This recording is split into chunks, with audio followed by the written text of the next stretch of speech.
कधी असा क्षण येतो का जेव्हा संपूर्ण कुटुंब, आपले लोक, आपले घर सगळे आपल्या नजरेसमोर असतं, पण मनामध्ये एक वादळ उठलेलं असतं. चहूकडे लोक, आवाज, नाती, व्यवहार, पण तरीही कोणालाच कळत नाही की आपल्याच्या मनात काय चालले आहे. काय वेदना, काय शंका, काही शोक कुरतडतोय.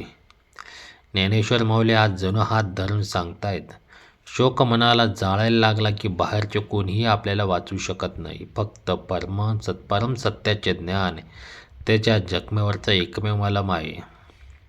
आज आपण 64व्या ओवीचं गूढ उलगडणार आहोत, जी फक्त शब्द नाहीत, खऱ्या अर्थाने मनाच्या अंधाराला छेदणारा तेजोमय दिवा आहे. ज्ञानेश्वरीतील मालिकेचा पहिला प्रवास सुरू असेल तर आत्ताच व्हिडिओला लाईक करा, चॅनलला सबस्क्राईब करा आणि बेल आयकॉन जरूर दाबा, कारण पुढील प्रत्येक ओवी तुमचं जीवन बदलण्याची ताकद देते. हे सकाळ कुळ देखोने जर शोकू उपनाला से मनी, तुझ्या वाक्या वाचून न जाय आणखी.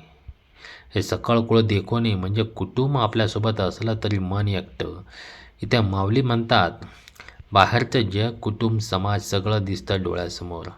लोक असतात, नाती असतात, आधार असतो, पण मनामध्ये जे दुःख उभं असतं ते कोणीही दिसत नाही, कोणीही मोजत नाही आणि कोणीही कमी करू शकत नाही. कधी आपण गर्दीत असतो, पण मनाच्या आत मात्र खोल एकाकीपणाची दरी उघडलेली असते. असं दुःख नात्यांनी भरत नाही, तर कारण ते मनाचं असतं, बाहेरचं नाही.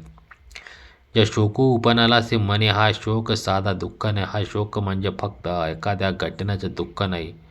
हा अज्ञानाचा अंधार आहे. आपण कोण, जीवन काय, कर्तेपणाचा कोणाचा, सुखदुःख कुठून येतं याचा गोंधळ जेव्हा मनात उभा राहतो, तेव्हा जगात कोणतंचही नातं, कोणतंच आधार या शंकेला उत्तर देऊ शकत नाही.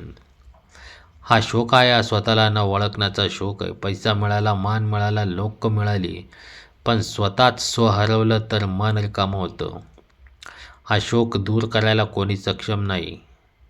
घरातील, नात्यातील, समाजातील कोणीही हा अंतरंगातील भार उचलू शकत नाही. कारण प्रत्येकाचं मन त्याचं स्वतःचं विश्व आहे. त्यात कष्ट आहेत, त्यात जे प्रश्न आहेत त्याची उत्तर बाहेर कुठे नसतात. हे दुःख नात्यांनी मिटत नाही, हे दुःख ज्ञानाशिवाय मिटत नाही. तुझ्या वाक्य वाचून फक्त श्रीकृष्णाची गीता हा उपाय. ज्ञानेश्वर माऊली सांगतात, हे पार्था, शोकाचं मूळ फक्त एकच आहे, ते म्हणजे अज्ञान. आणि अज्ञान घालू शकतं ते फक्त ज्ञान. ते ज्ञान म्हणजे परमेश्वराचं वचन, श्रीकृष्णाचा उपदेश, गीतेचं तत्त्वज्ञान. आपण जेवढं बाहेर जग शोधतो तेवढंच मन रिकामं होतं, पण जेव्हा श्रीकृष्णाचं सत्य हृदयात उतरायला लागतं, तेव्हा मन स्वतःच उजळायला लागतं. न जाय आणि दुसरा कुठलाच उपाय नाही.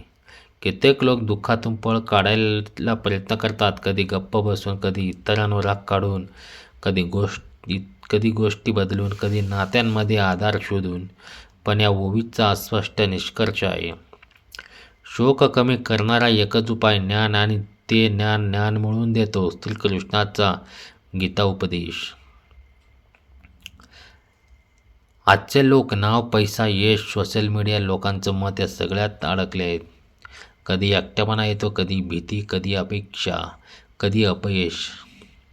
आणि मग प्रश्न निर्माण होतो, माझ्याबरोबर इतके लोक आहेत तरी मी इतका रिकामा. याचं उत्तर ही ओवी देते. कारण मनाला शांत करणारी गोष्ट बाहेर नाही तर जी आत आहे. बाहेरचं जग आवाज करतो, पण गीतेचा आवाज आपल्या आत्म्याला शांत करतो. ज्ञान म्हणजे नेमकं काय? मी शरीर नाही, मी आत्मा आहे. कर्तेपणा माझा नाही, तो परमेश्वराचा आहे. सुख दुःख क्षणिक आहे, मी त्या पलीकडचा आहे. माझं खरं स्वरूप नितांत शांत आहे. हे जेव्हा समजतं तेव्हा दुःख, शोक, गोंधळ जणू अंगावरचं वजं गळून पडल्यासारखं नाहीसं होत जातं.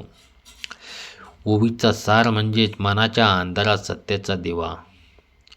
ही ओवी सांगते, कुटुंबाची उपस्थिती दुःख कमी करू शकत नाही. ज्ञानेश्वरी, गीता आणि श्रीकृष्णाचं तत्त्वज्ञान मनातील सर्वात काळोख्याच्या वेदनावरचा एकमेव उपाय आहे.